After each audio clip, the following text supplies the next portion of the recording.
Ooh, we're back. And just like that, Come on, don't start with the shits.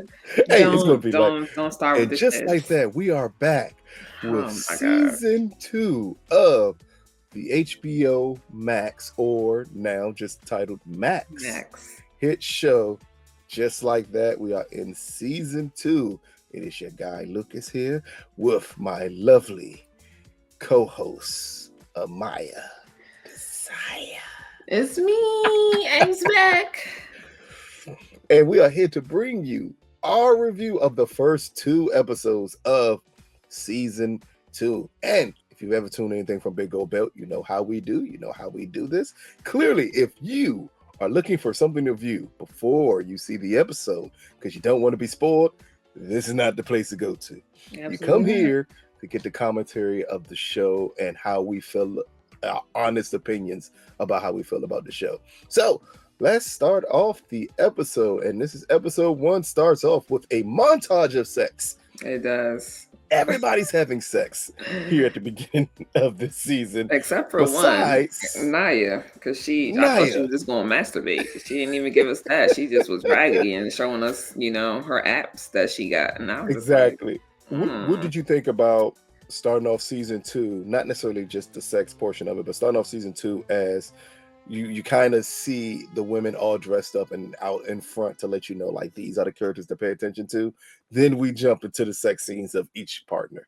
I don't know, man. I'm not feeling it. It was just I'm not feeling it. It just felt like there could have been so much more. To Mm. me, it just lacked creativity. You know what I mean? Like Mm. I don't know. I don't know what it could have been, right? Like what could have been Yeah, added in, but the idea, like because after you see, so I think it started off with Carrie, and then it Carrie. went Yep. over to Charlotte, I think. Yeah, Carrie, Um Charlotte, then I think Miranda, then Seema, no, and we missing the other girl was like third. What's her name? Nicole Ari. Miranda. No, Nicole Ari Parker's Oh, was Lisa third? Yeah, I think she's third. But I don't. After you hit the second person, you like, come on, don't do all 17 of them this way, because that's what it feels like. It feels like you're doing all 17 of them, and it's only five of them. You know what I mean? I just felt like it could have been. I don't know. That wasn't it for me. The opening was to me a little Mm. dry, and I just needed more. It wasn't. It didn't get me excited and ready for season two. Especially because you coming off of season 1, if you enjoyed season 1, you kind of know the characters already.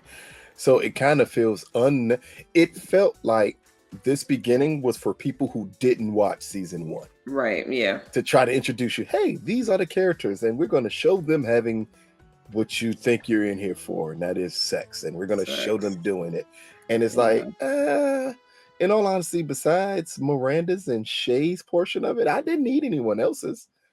Like, maybe if they would have did a mixture of the montage of some people dressed up going out and then the other people having sex, showing just the complexities of their relationships, maybe that would have been a better Right. opening. Yeah. But this one just felt like, hey, we're just going to show you all come out in dresses, and then we're going to show you all undressed, and that's Everybody going to be turns off it. the light. Everybody, it just was. Yeah, it was one of No. those older show type of moments, which Yeah. is a running thing for these 2 episodes about older show type of moments.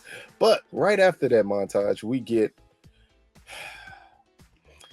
here's the thing before I get into the The next part of episode 1 here. shits already. The reason why this is a two-parter is because it's literally nothing in the first episode.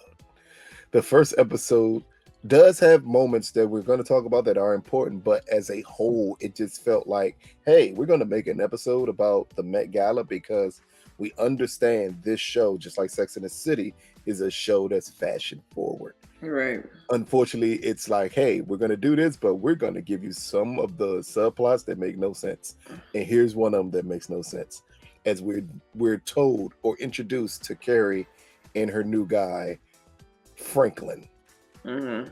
All I'm gonna ask you first, because I think I'm gonna stay here for a while so I can get through all of Carrie and Franklin here. What'd you think about that they decided to introduce this character and really tell you nothing about him up front? I want to jump ahead so bad because I'm Oh no, like, we're gonna jump. We're gonna jump. So okay, go because ahead. I mean, Yeah, like you introduced this man for all of 30 minutes just to ask him out, and I'm like, what? I just again, it just feels very lackluster. We get that Carrie's coming out of the loss of Big, she's still grieving. This is kind of like I'm finally over it, sex, and yeah, um yeah, we didn't have any real background story outside of that he is the producer, right? That's how we met him in yeah. season one. He's the That's it. Yep. producer. They had this Mm-hmm. kiss. I just feel like it could have been more. I do feel like he Mm, was a fluff character. Like he didn't really have a lot. That he mm, was just there filling space. So for me, I'm just like, well, anybody could have did that. She could have had somebody that was yeah. not as I don't know. It felt very all over the place. Like I would have Yeah. preferred Mm, to just see him as the producer and then they bring somebody else in as somebody that she's having this sexual, relationship with versus it being him. But that's just I don't know. yeah. I'm not a writer. No, no, no. You're right because unfortunately, because of them doing this with Franklin, it kind of foreshadows like how's the only way that this relationship can end. Yeah. Everything involves the relationship has to end also. But just for me, from the introduction to the character, again, the reintroduction of him, I was like, oh, so now they're sleeping together. And then we take the entire first episode about their storyline is centered around trying to take things past what their boundaries are already set. That is an interesting thing to talk about and about Hmm. those miscues. But to build all of that up in episode one and just throw it all away by the time you get to episode two makes no sense. None Like it whatsoever. wasted an amazing thing, but we're gonna stick and talk about this amazing thing because this is an important portion to me of this review, and that is what are your views about taking things from where it starts and trying to advance it forward? Because that was Carrie's fear. They started off as just them two, as she said, have sex, watch Hmm. food shows. And then he invites her out, which kind of throws a wrench into what she feels their plans are. What did Right. you think about Carrie's reaction to it? And what do you think about, in general, that ever happening?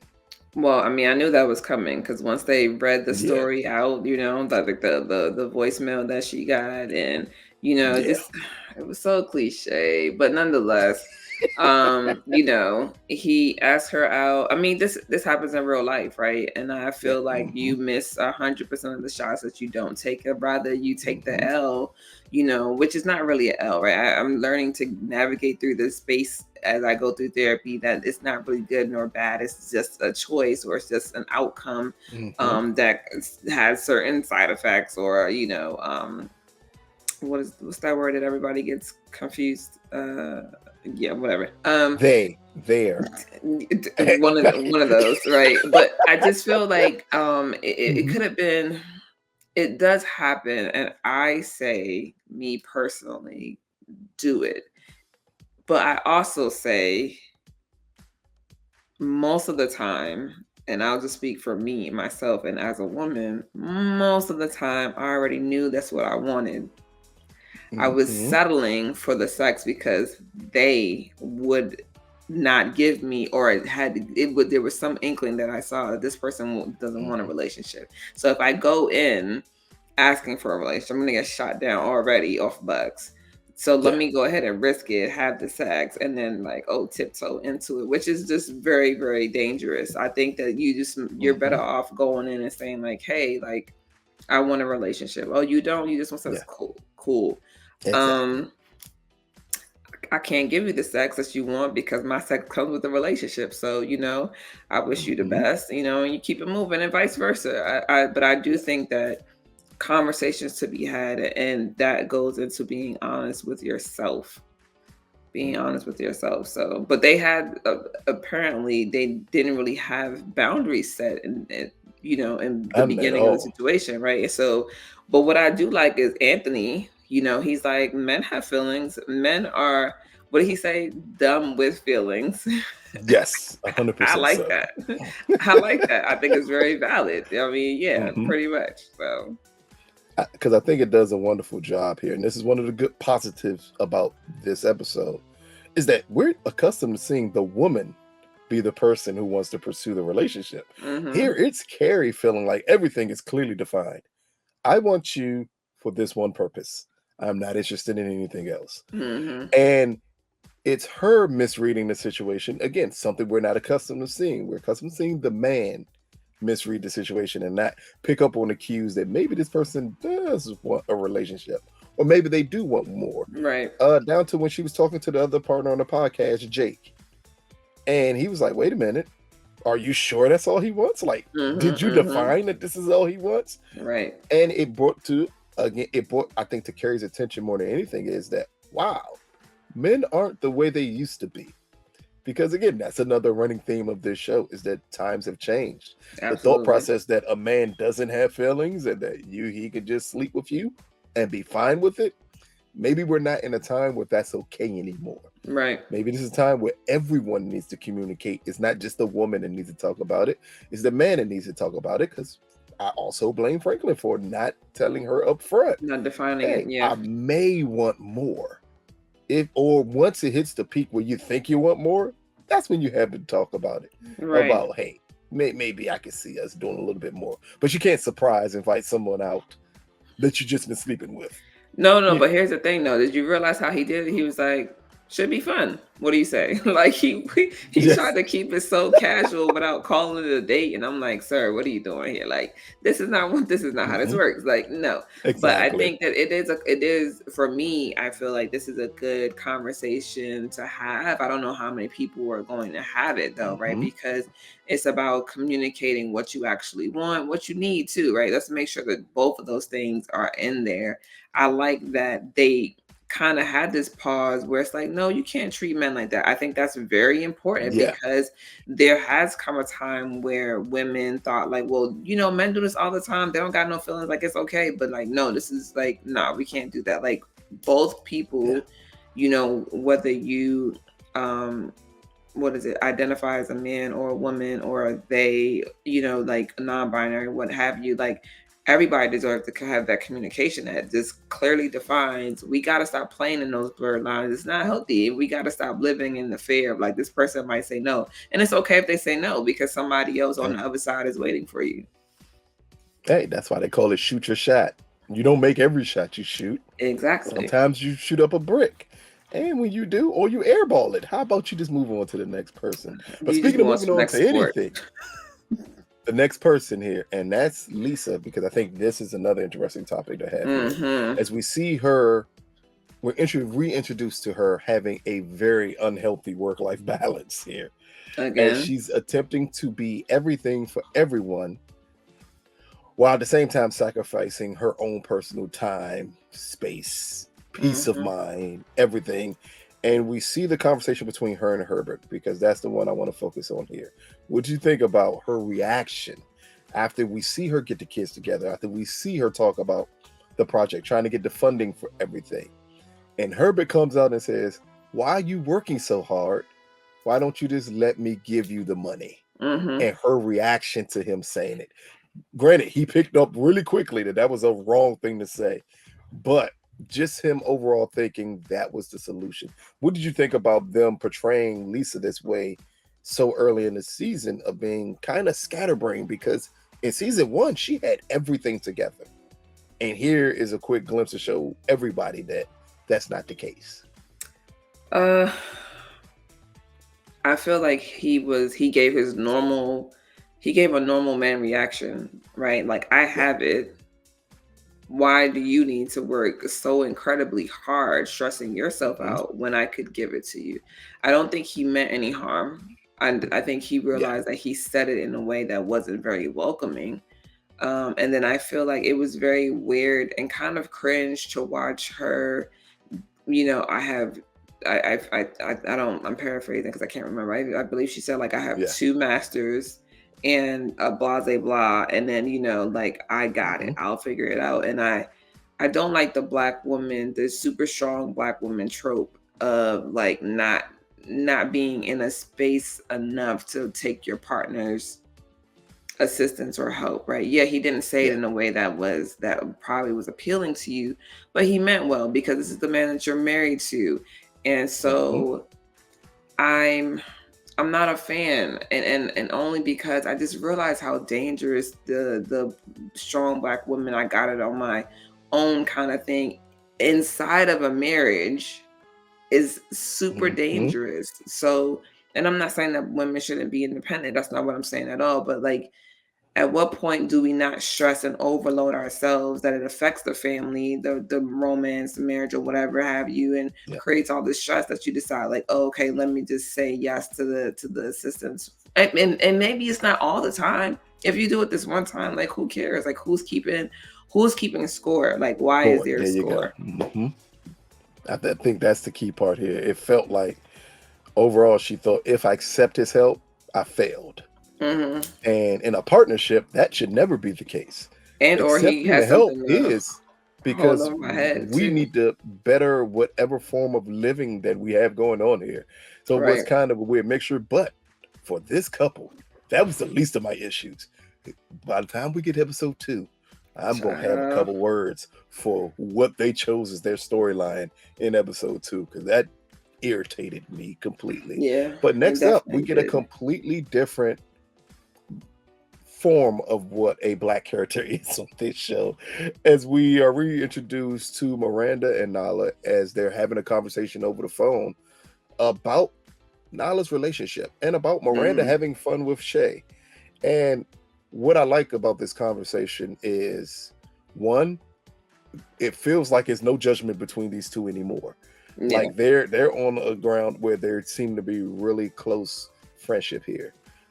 But it was Miranda giving Nala the advice that maybe you should learn how to date yourself. Maybe go out on your own and find your own enjoyment instead of waiting Mhm. for this man to come and give you this enjoyment. What do you think about, one, the introduction of Miranda and Che and where they're at in their relationship, and what we get from Nala and Andre in their relationship? Well, I mean, with Che and Miranda, I think that it's good to see them in a place where it feels like they're more open, more vulnerable, more together, more solid. And getting to know each other better because Miranda did up and move to LA, right? Yep. To be Hmm. there with Shay. So I feel like it says something. At least I could see the growth. I could see like the upward mobility with them. Yeah. When we go over to Naya and Dre, it's like we don't really see Dre. We know that he is the estranged musician, right? He's on tour. Naya's home by herself. This is after they've had that very hard conversation in season one about having kids Hmm. and where they go from there. And so I think that even in this moment, she's also kind of having like she's not having the strong black woman moment, but she's having the like, I also don't know how to let it all down black woman moment, if that makes sense, right? So like, Yeah. I feel like there's more to her, and hopefully we see more to her character. And well, we are right, but I mean, like Yeah. emotionally wise, and as the episodes progress, I Hmm. think that she's in a space where she wants to really like cry, like she wants to kind of like go and like Hmm. she's kind of in a space of like I don't know how to, right? She's fighting with that. And so I think that it's just interesting, because as we get to episode two, we see more of like her frustration. And so I think that Yeah. I love that her and Miranda have this friendship now, that like even though they're on two different sides of the coast, she's like, hey, listen, like you need to just be with yourself for a moment. And that is one of the biggest things that I tell women all the time. Like, don't be all up under somebody that you lose yourself. Same thing for men. But I have a lot of girlfriends, so I'm just like, hey, go to movies by yourself, go to dinner by yourself, do these things where you get to enjoy yourself, and then you can enjoy somebody else. You know what I mean? You get to miss him or Mhm. whatever have you. But I mean, at the end of the day, they do have to deal with the biggest elephant in the room for them, which is, Yeah. kids or no kids, marriage or no marriage. So, we'll see how this goes as we keep going. Oh yeah, because that's going to be the interesting part. Again, when we get to episode 2, there's a lot to discuss with them too. But the next up is a bunch of bulletin points because there's not much to talk about in any of them here. So next up, we get Shay, as we see that they are struggling with the acceptance of the image that the studio wants to portray of them on their show. Uh, I feel like we could have a quick discussion about acceptance and what that means to different people, and about learning to speak up when you're uncomfortable. Because with Shay, we see that they do speak up when they're Hmm. fully uncomfortable, and that someone is making a mockery of them. What did you think about that moment with them, and the head of the studio, or was that Yeah, just a like the writer? writer, the It was kind of producer. odd Yeah. because when did writers have that type of input? Yeah, it was really weird, very uncomfortable. And I thought, like, watching the scene, it kind of felt, I won't say it felt misplaced, but it kind of felt a little wonky, right? Like Yeah, it wasn't like, it didn't sync with the remainder of the episode. there you But go. I think that that's a real thing, like, Hmm. you know, just people. I mean, obviously, in the real world, when you get to that type of status, you do have people who come in and dress you. But I mean, I thought for the most part, you still had a say in how you wanted to look. Like, they had an idea of your style, your flavor, that thing of nature. Yeah, I think that the blue streak, wanting to put the blue streak in their hair, was over the top and out of line, quite yeah. frankly. But I think that it was interesting that, there was so much commentary and judgment in that scene. Like, the stylist on the set is like, "Oh, you don't want to wear a jacket?" Like, not at all. And then the guy in the background being like, "They don't want to wear a jacket. They want to wear a t-shirt and jeans." And all the, like, judgment, the faces that everybody was making, Hmm. it was really whack. But I mean, I like that Shay, she stood her, they stood their ground. And it was very much like, yeah, this is a risk, right? Because shit, who knows what happens if I say I don't want to wear this and I don't want to wear that. But I like that they were willing to risk it. And I think that's just a really good point of, sometimes not sometimes, you're always going to have to stand up for yourself, but sometimes that Hmm. does mean taking a risk. Yeah, exactly. And I think that's the key element of this part with them, is Yeah. that, okay, if I'm making a show about me, how dare you come up with wardrobe choices that aren't me? It Right. makes no sense to do so. But I think it's foreshadowing with the jacket, that is foreshadowing for something that happens in episode 2, that Hmm. really drives home the point of what they view them as on this show, and the problems that the wardrobe department has with them with this Right. show. So I think that's going to be something interesting we'll get into. Next up, everything Met Gala. So we meet first, Carrie meets with Jackie, whose wife is designing her Met Gala gown. First and foremost, no woman on the face of the earth will give the shine to an unknown person to dress them for the Met Gala. That Well, doesn't that's not happen. true. That happened. It did happen, But but it was it's with not. real, like, this doesn't even she doesn't even seem like a real designer. Right, they weren't like a unknown. They were unknown, but Yeah. this was their first, like, designer dress, so to speak, Yeah. kinda thing. Yeah, Yeah. but You no, you I would mean, get but the art, the one that the public doesn't know who that they dress was are, ugly. but you have so many. I don't know what was going to come together there. That dress looked I like was Starburst wrapped together. Okay, it was not, the only fine ass piece of that was the cape, literally, yes. because that dress was ugly. And it was only a setup to give callback to Sex and the Yeah, City, the movie. But yeah. then we have Charlotte getting her dress made again. No big deal. Then we have something with Charlotte and Harry, as the kids tell Charlotte that Harry thinks he's going with her to the Met Gala. None of this mattered. I didn't even care a little bit about it. Yeah. At one point, it felt like they made the Met way too big for this episode, for it not to lead to really anything. And that Yeah. was the more confusing part of it all. But after that, we get the call from the podcast, and that's we already talked about it because that helped reflect Carrie and Franklin's relationship. It was again not so subtle foreshadowing that that would happen there. Yeah. But next up, we get the conversation between Carrie and Che as they talk about Franklin. And this Mm-hmm. is when Carrie breaks the news to them that they're seeing Franklin Mm-hmm. and asking advice on how to deal with him and I what actually type of like that. person that he is. Yeah. Mm-hmm. What did you think about one, that they are this comfortable with one another, as also during this time is when Shay tells Carrie that, Miranda's putting on the strap on so they can get prepared to do whatever they're going to do with that contraption, as Miranda called it. It was a What do you think contraption, about though.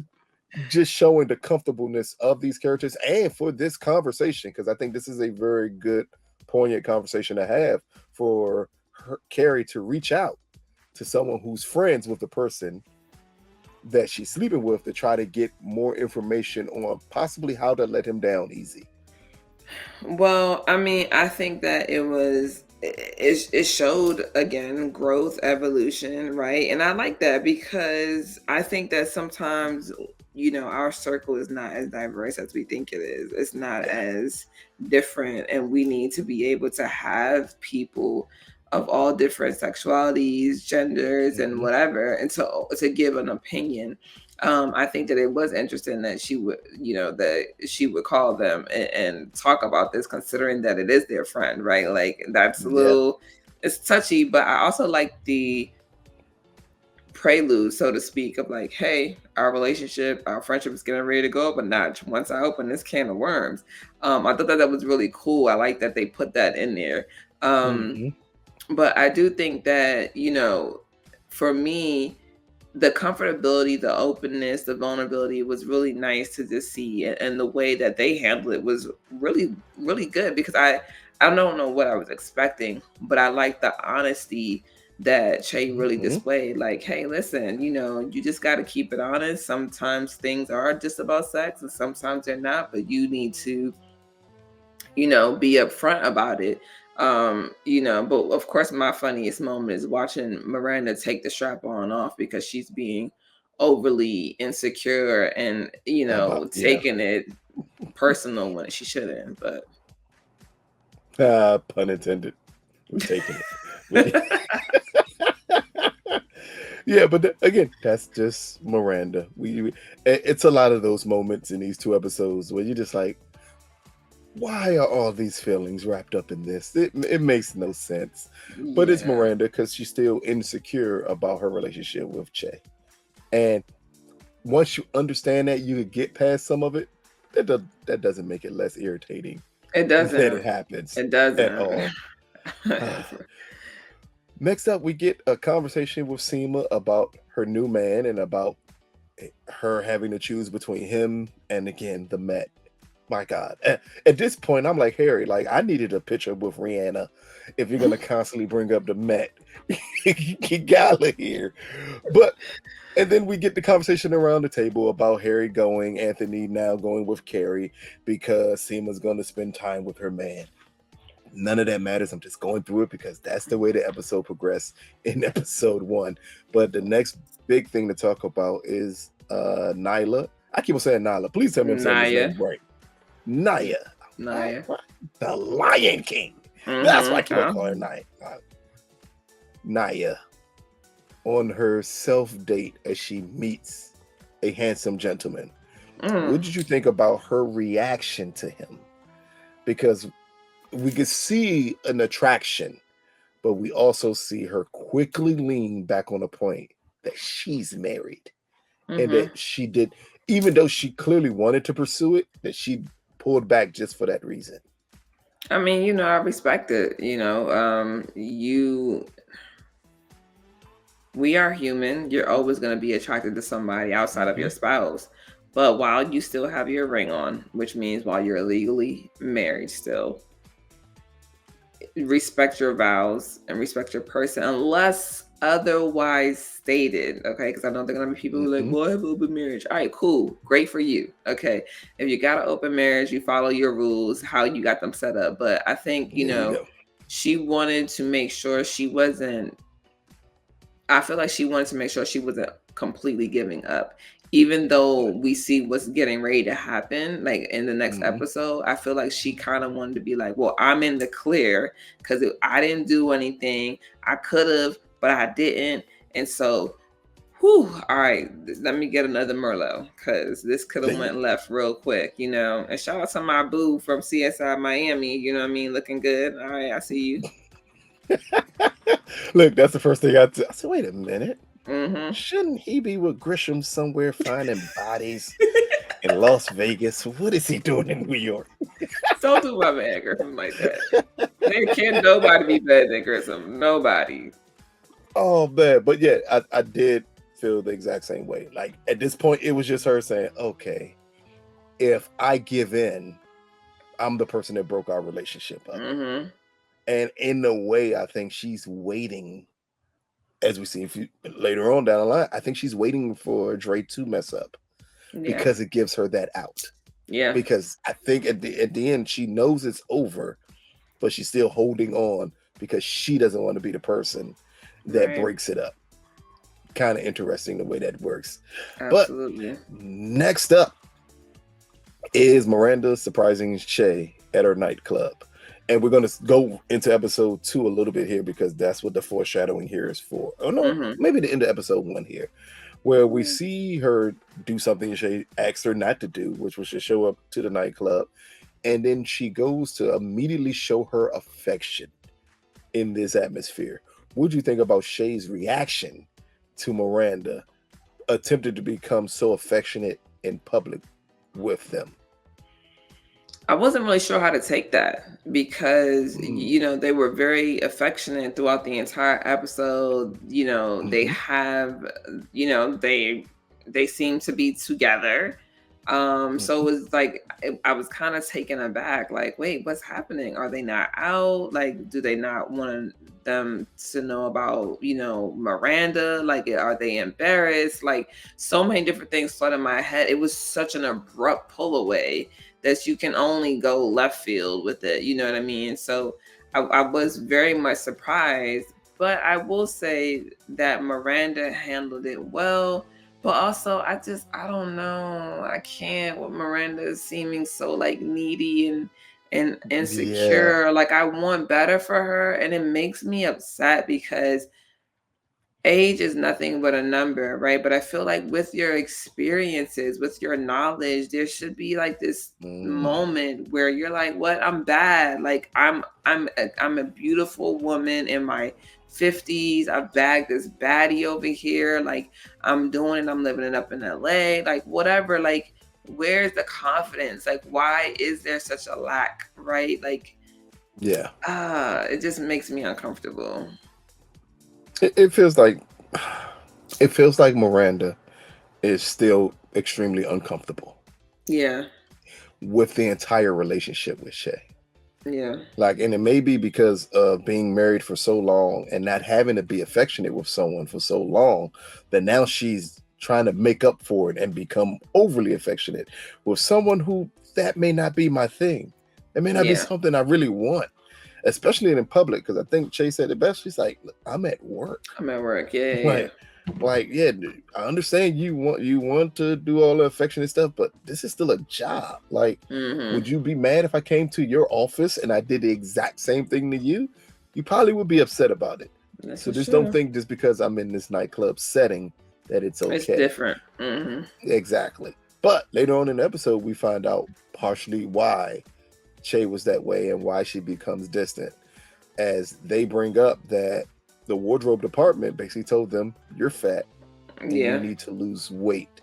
And we see here with Che, this is their first showing of insecurity because Mhm. we've never really seen them insecure on this show, Right. but here they are extremely insecure about their body, and it also lends to Miranda letting them know, like, hey, this was my insecurity. I thought that you only wanted me for sex. What do you think Right. about just that moment of honesty between them two? I loved it because, that's what real relationships, that's how relationships thrive and survive and Hmm. succeed, with the transparency aspect, right? You don't succeed without transparency. I love that, you know Miranda was in tune enough to notice, like, Hmm. hey, Che, like, what's going on? Something's different, something's off. What is there that you're not telling me?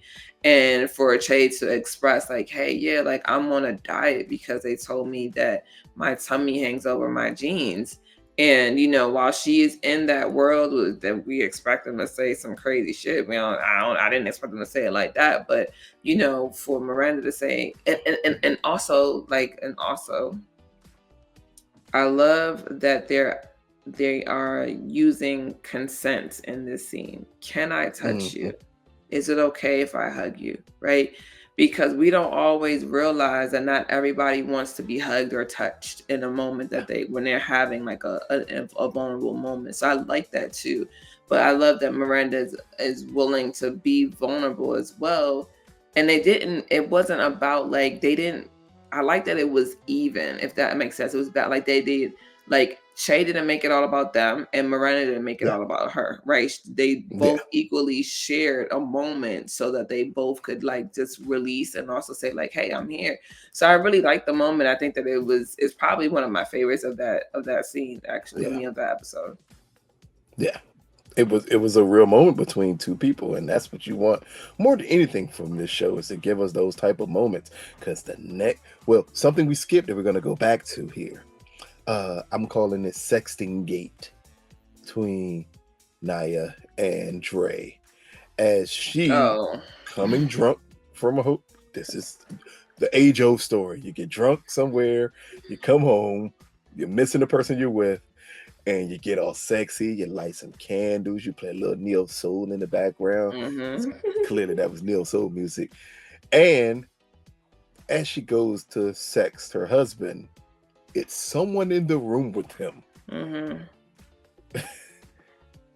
Did you believe Dre when he said that they were just there to write songs? I didn't believe that they were just there to write songs, but I did believe that they were there to write songs at that moment when she called, Hmm. because they were both still fully dressed, which is what he pointed out. Yeah. But I think that you know better. We've seen shows time and time again, and we've had friends with this experience where we're like, come on, bro, like, yeah, no. If you want to save your relationship or your marriage, you should not be in a room solo dolo with somebody of the opposite sex or the same sex if you're sexually attracted to that person. Like, this is a no go. Yes. So I feel like he was disrespectful to the marriage, right? You could have, Hmm. y'all got a studio, right? What you doing? Why is this person in your In hotel a room? hotel room No, with a white woman. no. Did you know how many We ways are that can go wrong? so many Like, come ways. on, so many ways that could go wrong. We will not write songs here. We will sit We in that lobby area and we will write a song. hello, where the cameras Mm-mm. are. Exactly. You won't turn me into Sam Cooke in this room. Talk about we just writing songs. I'm not. I'm not falling for that. That's it. I'm out of here. I'm gone with you, sir. Exactly. But next up, another interesting. See, this is the part of the episode that gives the most interesting conversations, and that Let's is dive. Suma's date with Zed. And we find out during this date, for this man who she thinks this could possibly be the one, we find out during the date that he's still living with his ex-wife. Not only that, I'm going to ask you, what do you think about the revelation that they still live together, and that he was just so extremely comfortable telling his ex-wife to pick up the tab of a dinner with his new person and their child? I mean, I feel like, what is their relationship like? But also, this is rich people problems. I have no idea what that's like. Okay, because that's exactly what I thought about it. I said, oh, they rich. So yeah, pick that tab up. Oh, okay. I don't really, that part, I can't really, put my finger on it, because I do really think that those are rich people problems. I'm not gonna hold you. Rich Yeah. people do things a lot differently, and who knows if their relationship is like, hey, like, last time we went on a date with your folk, I grabbed the bill, so now it's your turn to grab the bill. Whatever, who knows what it's like. But the whole revelation of living in the same house, yeah, that's a bit much. But I guess it just would depend, right? Like, I mean, she didn't say they were still married. They were clear that they are divorced, They right? were, yeah, That's they're his, clearly the yeah, that's the divorce. Yeah, ex. Um, Rich people stay rich because they make smart, stupid decisions. And by smart, stupid, I mean like it's stupid to be dating while living with your ex-wife, but it's smart to be sharing a house with your ex-wife so you ain't got to pay two mortgages. So that is my assessment on that. I think that when he explained, like, yeah, she lives on the top two floors, and I have the first floor. Like, what the hell? Like, let me see this house, sir. I need to see it. Separate exactly. entrances. This is a house that I need in my life. Okay, like let's set that up for me right now. Yeah, I feel like sometimes we do shoot ourselves in the foot. We are looking for any reason to up and atoms, and I'm not saying that it's not something to be cautious about. But I feel like he should have disclosed the information, because Hmm. you don't want to find out by like surprise. Like, no, that's not right. Have a conversation, disclose every and everything that could be seen as a red flag or seen as something that will make somebody hesitant, so that way you Yeah, don't have to worry about it later. So yeah, yeah, that's the same thing I was thinking. Like, wait a don't let me minute, find like, out. how dare I go to dinner with you and I find out that y'all still living together?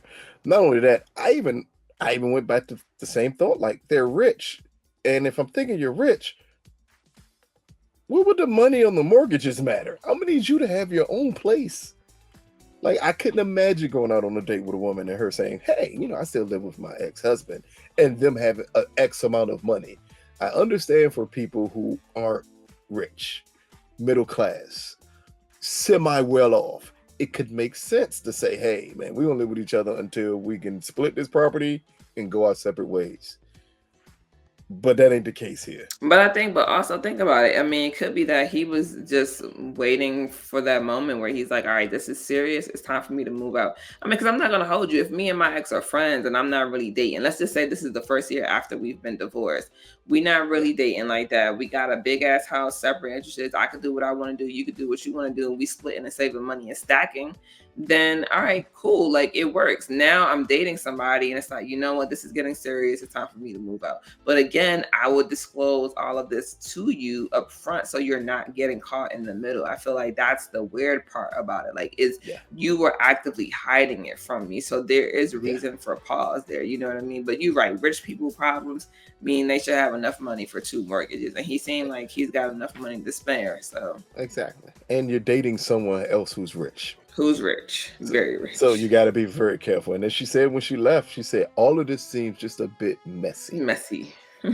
That's it. That's all it Yeah. took as she hopped in her Lincoln Continental Town Car driver and drove away to go Driver, come do back. it. It won't be long. Let's go now. I don't Ex- have time. I swear I need one of those. I've been waiting my whole life to tell somebody besides Uber that Pull come the back. car around. That's pull a car around.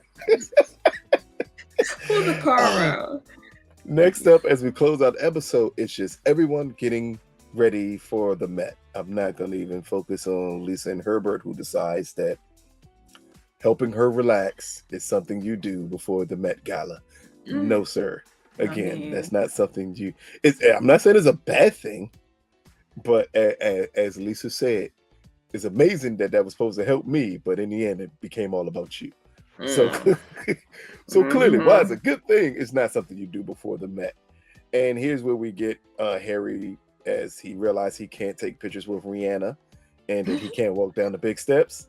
That amazingly, a wife let him decide, I'm not going now because I can't do all of this stuff, knowing that for any nothing. real wife would have said, oh, no, no, your ass is going now because I didn't Mm, want you to go before, but you yeah. interrupted me, so you're going now. But all of this episode was just to set up the moment we get at the end of episode 1.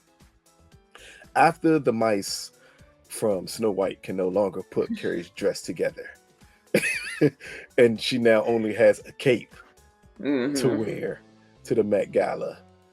We see her pull out an old dress. An old dress happens to be the wedding dress from the Sex and the City movie that she Mhm. got that Big left her at the altar with after Yeah. he decided that he could not go through with the marriage. And we at the end see her running through the streets of New York with this dress on. And now she's wearing this wedding dress with a To the cape Met. to the Mhm. Met Gala. She What did you did look think like about she did this look ending of I hate you for that. Looking like a Disney all princess in the middle of New York all City. we were missing was bippity boppity boop. That's it. If we'd have got that, we'd be like, yep, that makes perfectly good sense. Yeah. What did you think about ending the episode this way? And what did you think about your overall views of episode 1?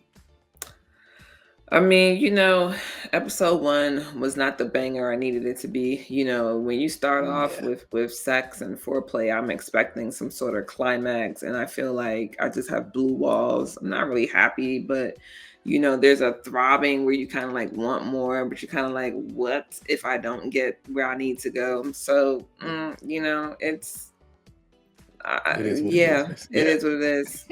And it's not called blue balls. That does not exist, as I learned from a podcast. Blue It is walls called exist. it is called throbbing crotch syndrome. That is literally the medical term for it. Throbbing crotch syndrome. I like That's the blue medical walls term for it. better.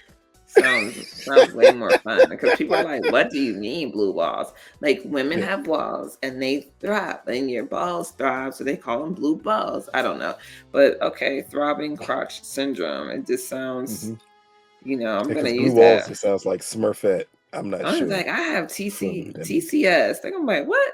I got throbbing crotch syndrome.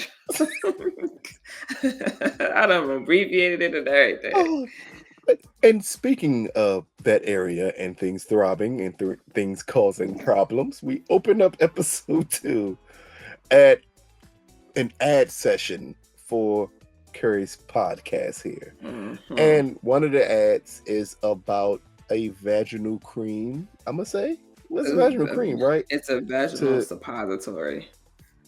no, see what I It's mean? an And insert. Yeah, it's it an it it insert. it it what it gets rid of vaginal dryness, It or gets I rid don't even of know the purpose of it. I just So don't know. most suppositories are for Okay. pH balance, which Okay. also helps with odor.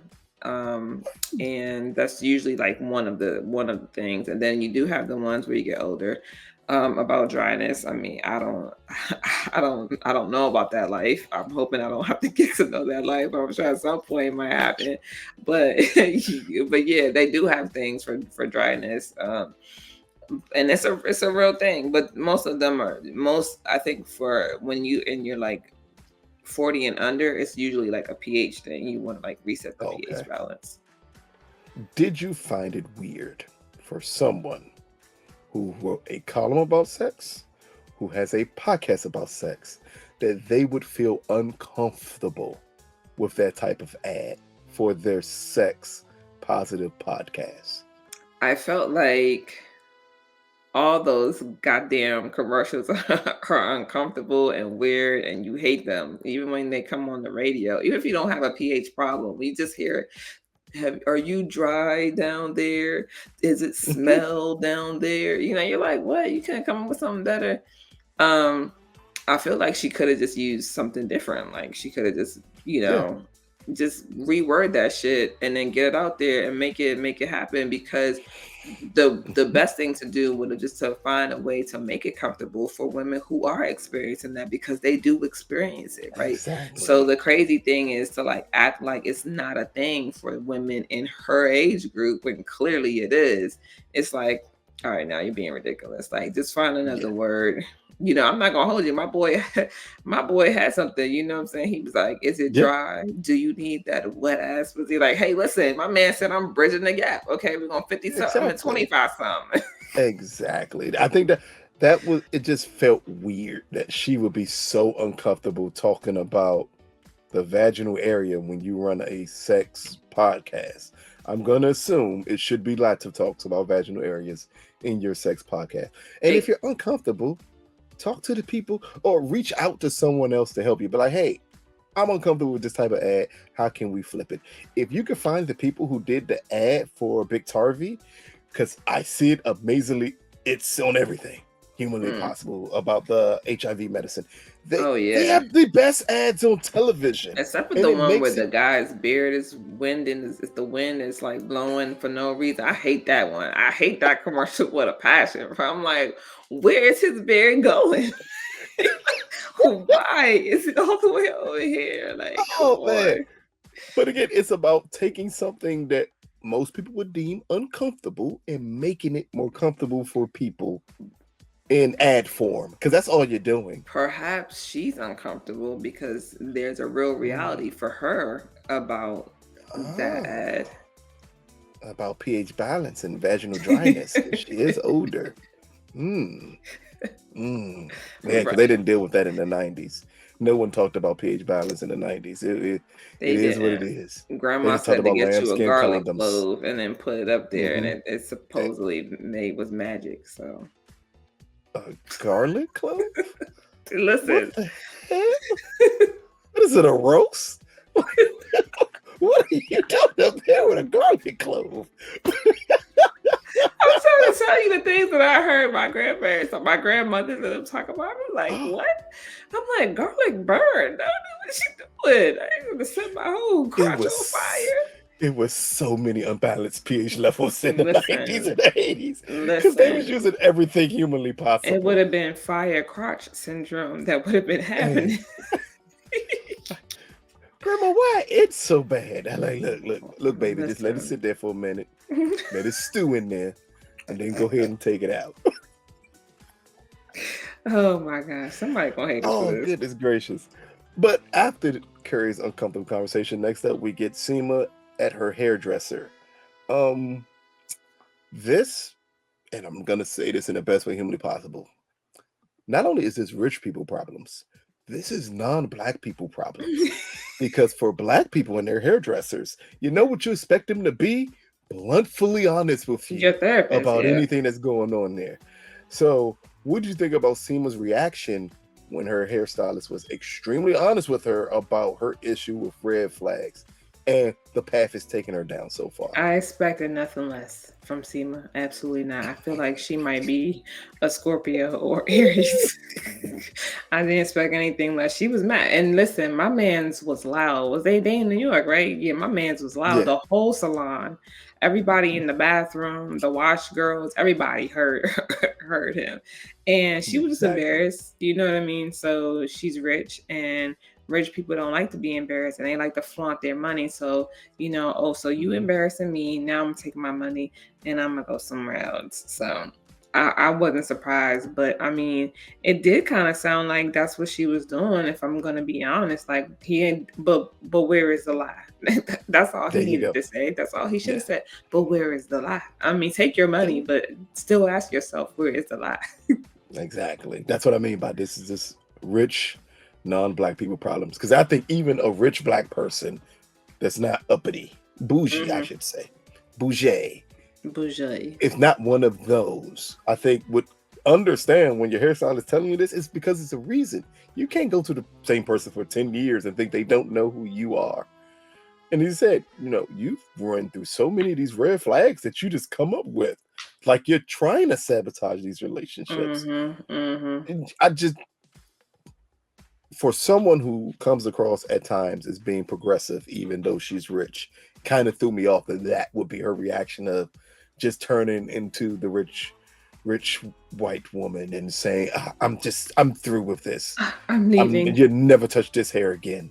Like, you're not really hurting him. But what It, was it, he it doing to could the have hair in the been first a man place? from the Bronx in New York, and they would have been extremely loud. Everybody Yeah, up the street would have known what was going on. Yes, and I everybody in don't New know York what he is was doing with loud. her hair. It didn't look like he was doing much of anything with her hair. Like she needed what's the guy? Tay or Jonathan to come over there and do her hair. Or what? This was a No, prime she needed place some to put. Zohan. So we're gonna go to the next thing. Send me the Zohan. Oh man. Okay. Next thing up, Miranda gives amazing cunnilingus. Mm, That's all I mm. have on my notes. That's Literally all I nothing else had. happened in that scene. Is Miranda is really, really good in learning how to really perfect her craft. Spending beautiful time in LA to make sure that she perfects things. I'm all for it. Oh, jeez. Oh man. And then next up we get pregnant. I don't even know if this is a podcast producer. Don't know who this person is. I But don't she's know if pregnant she's in a pregnant. She's wheelchair. I upset. hope she's pregnant in a wheelchair, because if she's not pregnant, I feel so bad for saying that. No, she's But a pregnant. woman, okay, great, great. Ooh, you just don't know these days. Could be a little extra weight. She is in a wheelchair. Wasn't sure. But she's pregnant in a wheelchair, and she basically tells Carrie, you either do this ad or we all go bankrupt. Mm-hmm. The part of it I like, and a part of it that we can get a slight conversation before we get to the angry next topic is, what do you like about her bringing up this is not 2021 anymore?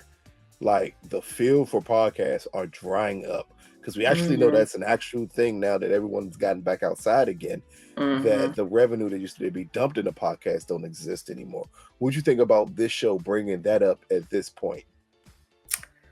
I'm like, should I not start my podcast? Did I miss the boat? No. I think that, it's a real thing. I think that, Mhm. sometimes you gotta get knocked back down to earth a little bit because you think you have a choice, but the bills still need to get paid. We all, it just is what it is. So, I mean, I feel like I like her character. I like her being rough in a wheelchair and Yeah. pregnant. It's like the whole goddamn, sausage making right there. Um, Yeah. but I just feel like, it's a real thing. We all know that that's definitely, and the podcasts were popping and jumping during the pandemic. But also that these are not topics that are off what we call them, that are taboo anymore. They never really been Yeah. taboo, but they're really not taboo now that everybody is really talking more and having sex conversations. And your whole podcast about sex, like, come on, like, what were you expecting? At some point in time it was either going to be little blue pills or suppositories. Yeah. They're both suck. So Yeah. I think it's the uncomfortable nature of, I think Carrie will be a baby boomer. Jesus. mm-hmm. And them being uncomfortable talking about this type of things. By the time you get to us, which are I'm an old millennial, very old millennial, Not an old millennial. an We are old though. millennial. That down to Gen Z and now Gen Alpha. I think the conversation with sex is just so more out front now, and people are so comfortable with it that this shouldn't have been a sticking point. But it was also extremely funny for her to say, basically, you do this, if you don't do this ad, everything falls apart. Right. Basically, we can't afford to reject anything. At this Mm-hmm. point, we need to take everything in. I think it's an interesting point. Where it goes to for the rest of this episode is kind of silly to me in a way, but neither here nor there. That proves the business of podcasting. But, and for this topic, we're going to stay on this one to their point at the end of this episode. Next up, we get Lisa and Herbert Mm-hmm. as Lisa arrives home with their child. And Herbert says, Mother's on her way here. And We you're need to late. do her hair in the Mm-hmm. proper way. Mm. We see them scrounge together to put these two civil rights plaits in this girl's hair instead of the beautiful way it was done before, the Mm-hmm. natural way it was done before, just to appease his mother. What did you think about them doing that? And we'll get into the rest of what happens, because I am going to stick with them until we get to it. But what do you think about this first showing that they were just terrified of the way his mother will react to this little girl's natural hair? I hate that we're having this Mm, portrayal in 2023. I'm not a fan. Like, you have the ability to, and who knows where they're going with it, right? Because we don't know. This is just the beginning. But you have the ability to create a different dynamic, and this, it just is frustrating not saying that it doesn't exist, but it's frustrating because it's like, come on, bro. Like, yeah, those people exist for sure. I dislike it because I dislike it because we don't know who's watching, but I feel like those who are watching would probably be 21 and up. I'll say 25 and up. I doubt that Yeah. anybody that age. So I'm really thinking like more of a 30 and up. So either we've experienced it or we understand it in a way where it's like, this is crazy. Like, you're doing what for her hair? Her hair looks gorgeous. Why are you even like, and why are you as the mother not able to stand up? And why you as the dad is not able to stand up to Mm. your own mom and say, like, no, this is wrong. And just the whole scene from beginning to end with them just has me completely like discombobulated because I'm not a fan of her. I mean, if I'm being completely honest, right? She shows up with your daughter. They're running behind. You don't take you. Did he take the cake out of her hand? I think he did. Maybe I don't know, but his tone was just totally off. Like he's a whole mama's boy, in my opinion, based on how the episode started, right? And so you see them, him telling her pick up the pace while they're doing the daughter's hair, and I'm like, what for who? Mm-mm, not And he me. was I know I was expecting some extravagant hairdo. I was too. And I thought they was gonna instead, press her hair or we something. get these and I'm like, that's what you were rushing to do? Like, are we serious here? But I dislike the trope of having the elder black person who is just so out of touch with reality in the world Hmm. that that would even matter to them. But that's just the tip of the iceberg with this mom for the remainder of this episode. And I said that's why we're going to stick with them, and then I'll really go in at the end. But their next scene is of Herbert with his daughter and her daughter's friend as he's trying to get a cab in New York City. First things first, why the hell ain't anybody ordering a cab? I swear up in God, Ubers exist. Like, This is true. like, like why are we even doing that? It makes no sense. Why you just need a yellow cab at that? Like, ew, the Hmm. ghetto. But for him to try to hail a cab and can't get a cab, and him to be frustrated that he can't get a cab because his daughter pointed out to him, we don't have this problem when it's my friend's dad trying to do this. Hmm. Happens to be that her friend is a white girl. Right. What I was disturbed by is that as this happening, we see his mom and her. Were they deltas? They were AKAs, and AKAs. they had better gotten approval to put them damn AKAs, Who or you they gonna telling? get in trouble. So, Because they don't play about that at all. but I don't like that. I don't And like that trope either. yeah, not at all. That she decides to tell them that's not her child, And not her even as the granddaughter. granddaughter is calling her name, that Nah, she bro. is so embarrassed by his reaction that she didn't even turn around. I'm not going to have you comment yet. We're going to wait till the last portion of their whole anticlimactic scenes in this episode, because the following up is her chastising Herbert Damn. for his Hmm. reaction to the cab, and her saying, we don't do things of this nature.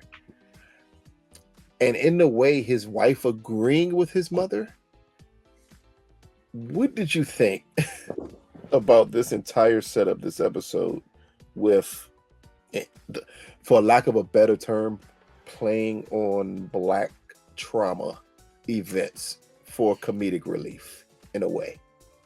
I didn't like it. Like I said, from beginning to end, from we gotta fix her hair, mother likes it neat, to the mom showing up, telling the daughter how beautiful she looks, leaving her bag at the door while they go away with Herb, and the wife, Lisa's left getting the bag. Like, it's too much stuff for me happening. The going outside, trying to hail the cab, and I'm thinking, I don't know how accurate that really is, right? Because like Mm.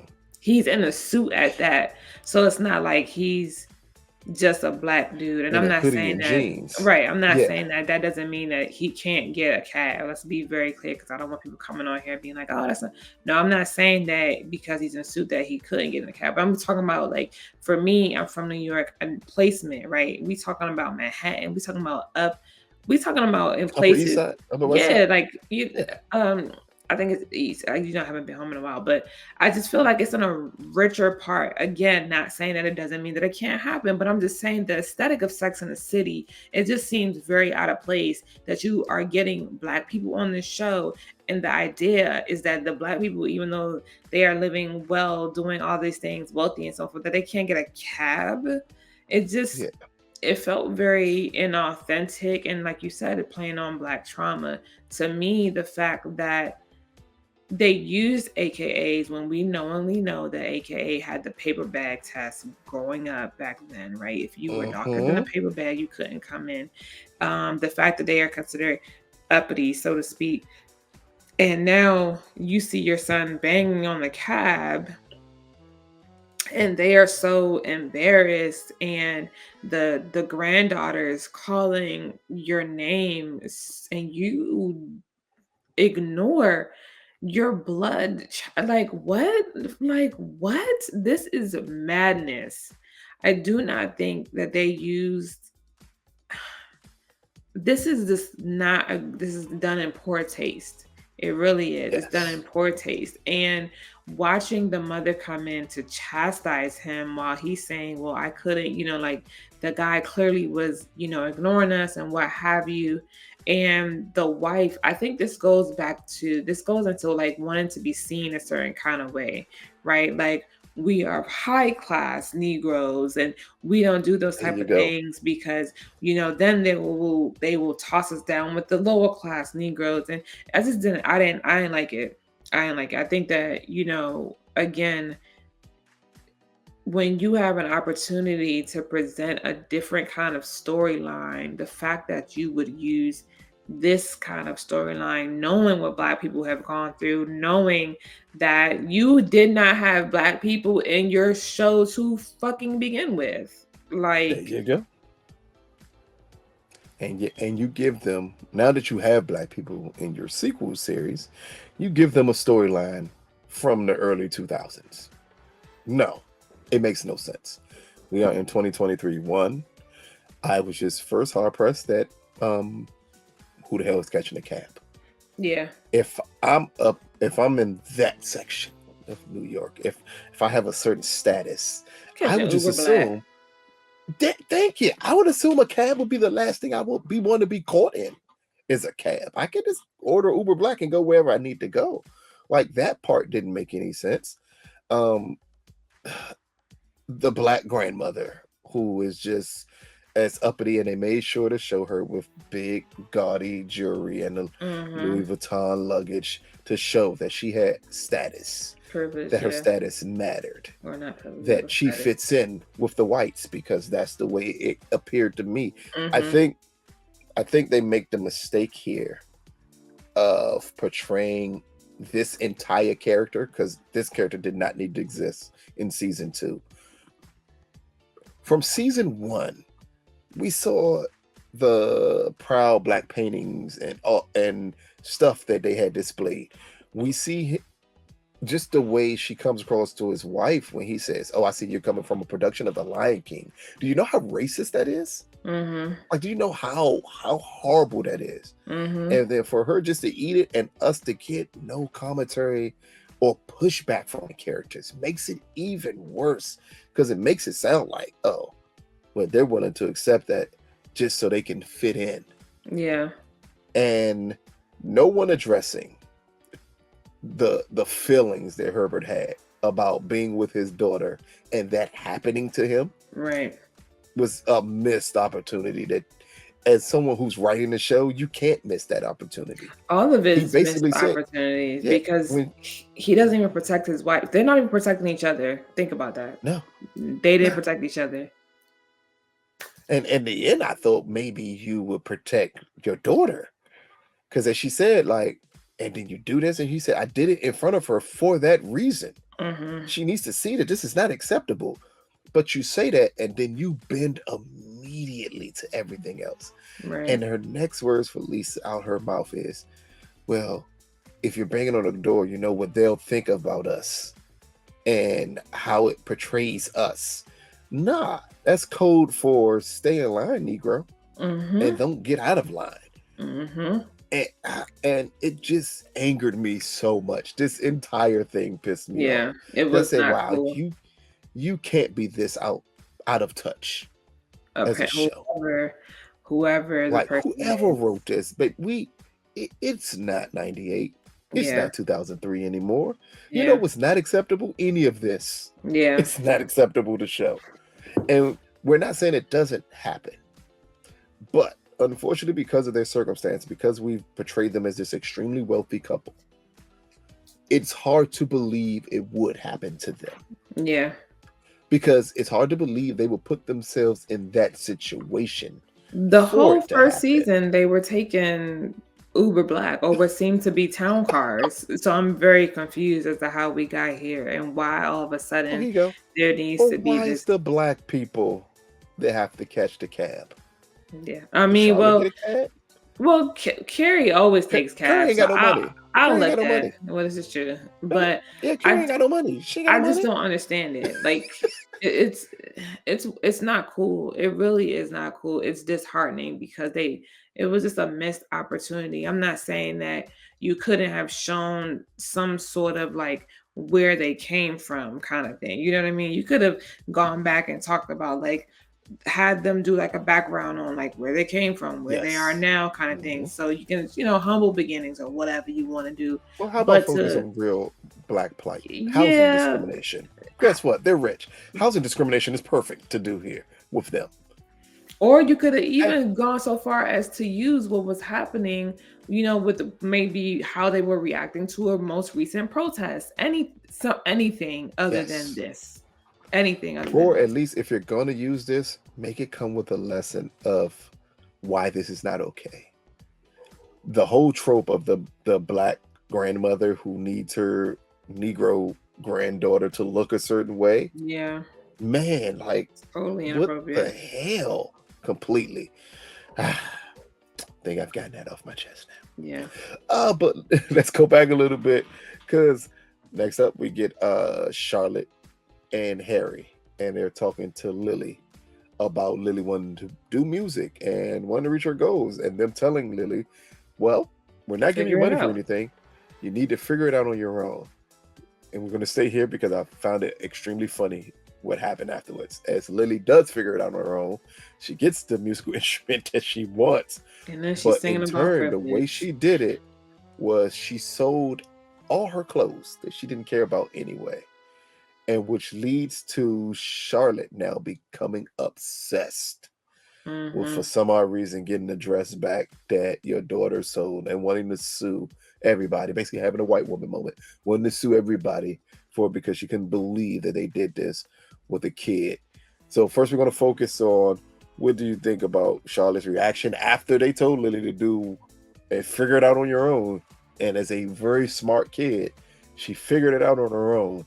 What do you think about her reaction to Lily figuring out on her own? I'm not surprised. It's just Charlotte we're talking about. She loved to spend money on these girls and buy them nice things that they don't even know is nice per se, right? Both of Yes. them are like, I just want to be a kid. Like I want to be normal. You're buying me a Chanel dress, like I don't care for that. Chanel dress. You know what I mean? So I wasn't surprised that Charlotte was like, having the tantrum. Of course, it was a little bit of a Home Alone Macaulay Culkin moment where he slaps his face and screams because I feel like that's what she wanted to do. Right. But I don't know. I just feel like I kind of feel like I'm not sure about this storyline because we already have Rock, right? And it's like, And Lily do was us. anti-rock kind of in the first season. Yeah, it's like, do we want to? Why are we doing this? Like, why we gotta like? I don't know. It's a weird kind of. It's weird. Like, Lily was a little bit like shocked and anti at first, but then she came along. She supported Rock. Now she's in this phase, and I mean, this is understandable because teenagers do this, right? They do have these Mhm. moments where they're trying to figure out themselves and all this other stuff. So I get it. But why did they both have to be so drastic? Why is it so drastic? You know what I mean? And I think that, I'm hoping that the storyline goes in a way where we see, I don't know, maybe a dialogue on how kids want time and love and that sort of thing, not necessarily things and expensive clothes or whatever have you. I don't know, it just, again, sometimes it just feels weird. It feels like the storylines are not as cohesive as they could be. They don't flow very Yeah. well, and it's a little bit forced. So I mean, I'm not surprised at Charlotte's behavior, her obsession with going to the store, talking to this Hmm. 13-year-old. I'm calling her 13 because she just seems really young at the Kid, clearly a store. Cause kid. she's like, I don't know. Like, I just work here. You see me on my phone. Like, I'm not here for anything besides getting this paycheck. Like, I don't know. But I like that Charlotte eventually figured it out. Like, I'm stuck. I like the line that Carrie used. Is it that she's like, I don't care remember what she said. She's like lashing out or something, but she just said, "Is it that she's just outgrowing the clothes that you've given She's her?" I outgrowing the mean, stuff. Yeah. she's outgrowing it. She's doing what a kid does. And that's what leads to Lily's song, as Anthony calls her, Lily Eilish. Yeah, What did you think about her song about privilege? Because I have privilege. my thoughts. That's But only what did you somebody think where, about it? listen, only privileged people sing about privilege, Thank and that's you. some That's what I'm about to say. bullshit. Some Do you know how bullshit. privileged you have to be to sing a song about privilege? Because Listen, that's what it is. You you can't sing a song about wanting things and about basically kind of denouncing your privileged upbringing by not bringing up the point that you sold thousands of dollars of clothes to get an instrument that costs more than what most people make in a year. mm-hmm. Baby, that's privilege. Like it I understand what you mean because Rock in season one like kind of revolted against her parents. And we liked that because it was so different from Lily, who's always been the perfect child who fit in line.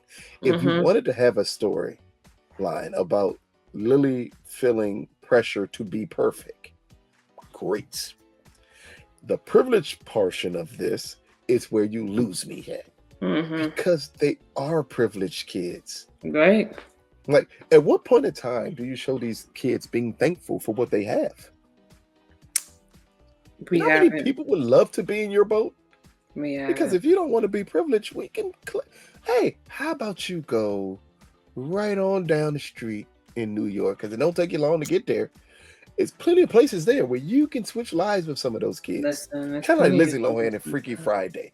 Let's find a kid that looks exactly like you and switch places and see just how quickly you run back to that privilege. Listen. So it just throws me off because that wasn't the conversation that needed to happen. It wasn't about her being privileged.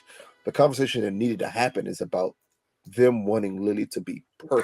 Perfect. Right. Yeah. Like Agreed. that's the conversation to have because that's always been the stress factor for Charlotte is that she wants her kids to be perfect. Yeah. But just to have Lily basically throw up in their faces that, they've given you this amazing life is absolutely crazy. And I would understand if Charlotte wasn't a stay-at-home mom. But that's what she is. She doesn't work for anything. Right. She's a stay-at-home mom. 9 times out of 10, she's overbearing as a mother. So she's always there. Yeah. So if it's Charlotte not got the her own love, then life. what's the issue? But Yeah. again, it feels like another missed opportunity because that's what we constantly talk about so far in these first two episodes. It's just missed opportunities that can be corrected moving forward. Maybe Yeah. this is the first two episodes and it is just introduction to these characters. But next up, we get Nala and Naya. Dre. Mm-hmm. Naya, damn it, Naya and Dre. As they talk about their relationship over the phone, and this is where Dre drops the bomb on her and tells her, he basically said, I haven't cheated yet. And after saying that, he gives the solution to fix it is for them to get a surrogate. what do you think about this conversation between them two and the path that this goes down? And we could talk about what she does as retaliation to this conversation between them two. I think that you cannot ask for, and I'm not saying that she did, I'm just using it. You cannot ask for honesty or want honesty and transparency. And sometimes you need a moment to chew on it.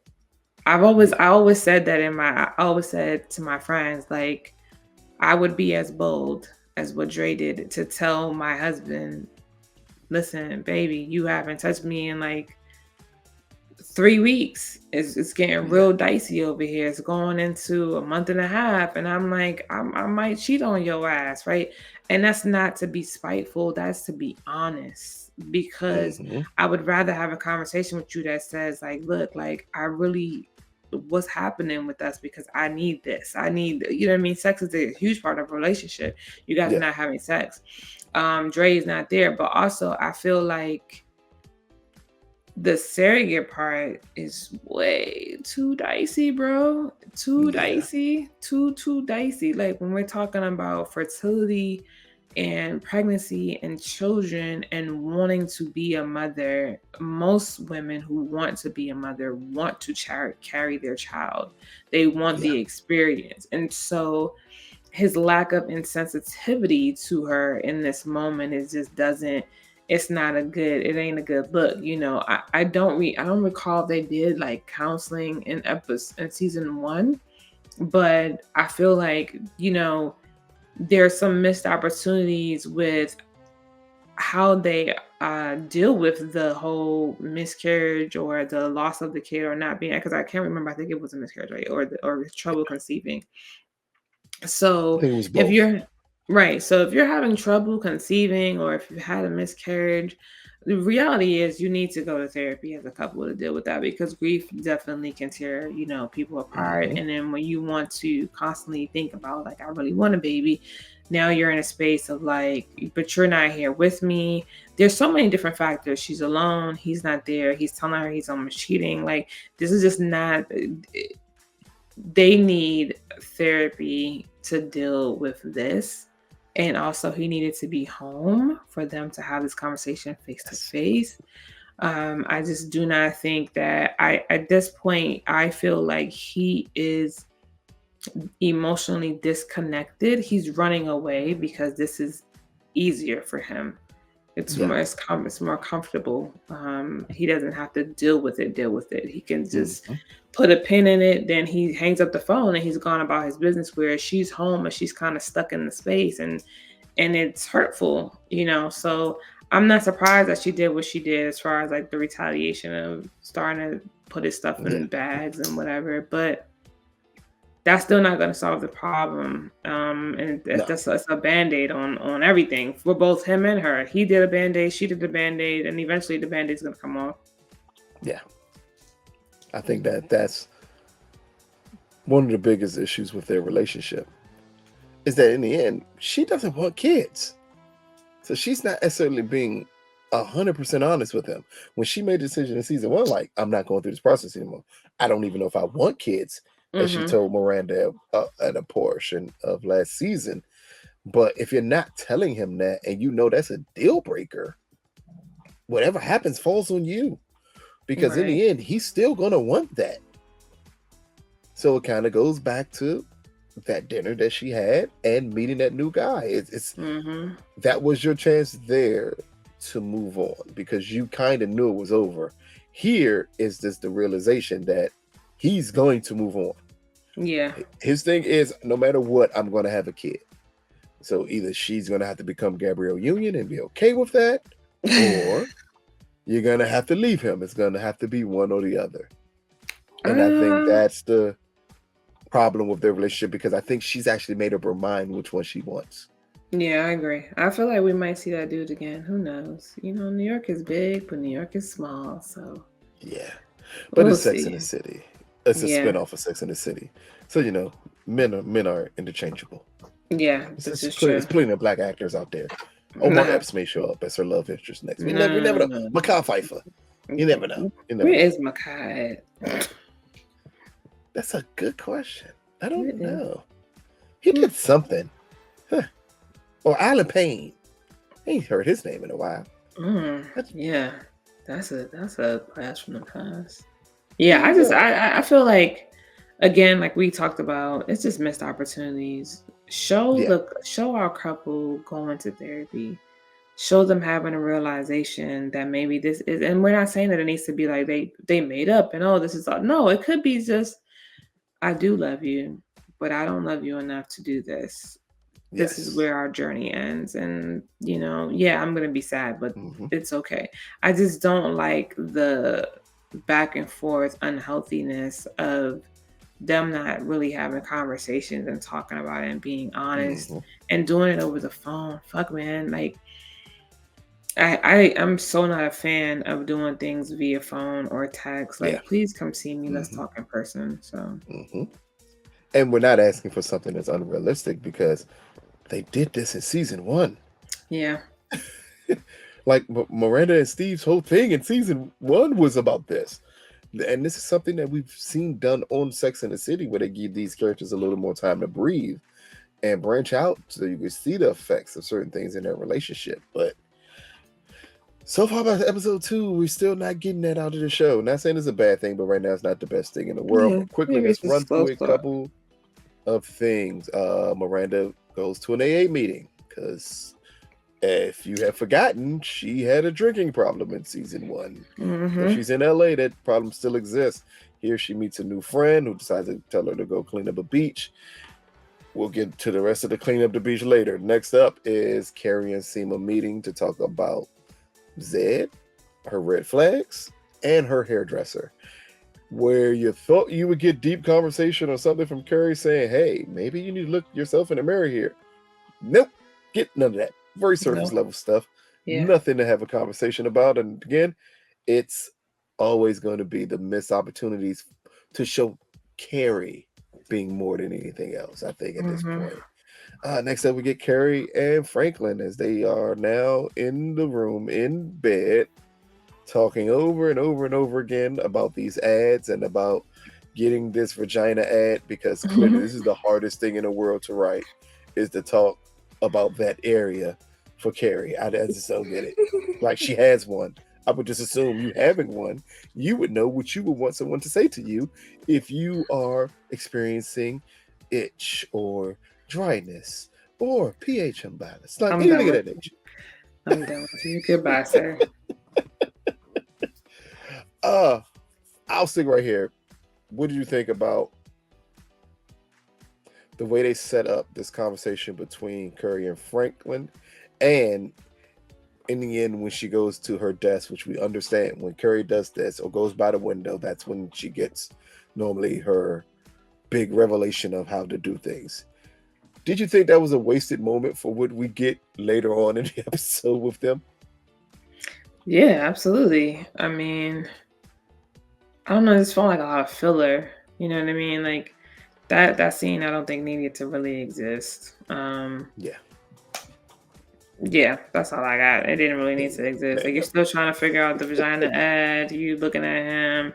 For a moment, it looked like she was thinking, "Oh, it's not a bad idea for him to be here for us to get close." And then you Yep. later on, like this is weird. Like, what are we doing here? Yeah. And next up, Seema goes back to her hairdresser as he informs her, I insult everybody. You're nobody special, but you're my number one client. It's a very weird thing. But there's nothing to add to that, but he's a That's 1,000% right. literally it. That's Yeah. literally it. He went down everybody. Like, I talk about everybody this way. You're just a person that's being a prude about it. Hmm. Next up, Miranda goes to the beach to be helpful because some odd reason she likes to save things. And at the beach, that's when she gets a call from Nala about her destroying all of Dre's stuff. Miranda loses her phone. She has to call Carrie for Shay to get their number so they can find a way to get Miranda home. It ends up being Shay saying they know someone in the area. That person they know in the area happens to be their husband. No explanation of Bing bong. when this happened or why this happened or anything of this nature. I'm just gonna stick here so I can close out their chapter. Because by the end of the episode, after they have their dinner with Tony Danza, they come home to Miranda, and Miranda says, "I know nothing about you because I didn't know you were married." And Che then decides to tell Miranda, "Why ruin it with that type of talk? We're having fun now." What did you think about blow off that she gives Miranda about about them being married? Yeah, man. I don't know. I just feel like they could have had a conversation. Again, this goes back to the secrets. Like, Yeah, just be honest. Don't let me find out by somebody else. I feel like these characters, these people are like acting as if your skeletons don't come out of the closet. Like, what do we exactly. like whether it's now or 10 years later, skeletons usually fall out the closet at some point in time. Why not just be honest? It's not like you're doing anything wrong per se. Like, Yes. you're full blown lesbian. You were married at one point. And it seems like you guys have a great relationship because y'all still friends and y'all cool. Why y'all didn't get fully divorced, I have no idea. But it doesn't seem like it needed to be a secret. So it Yeah. just felt weird. I get Miranda's frustration, but not enough to like if that's what it's like.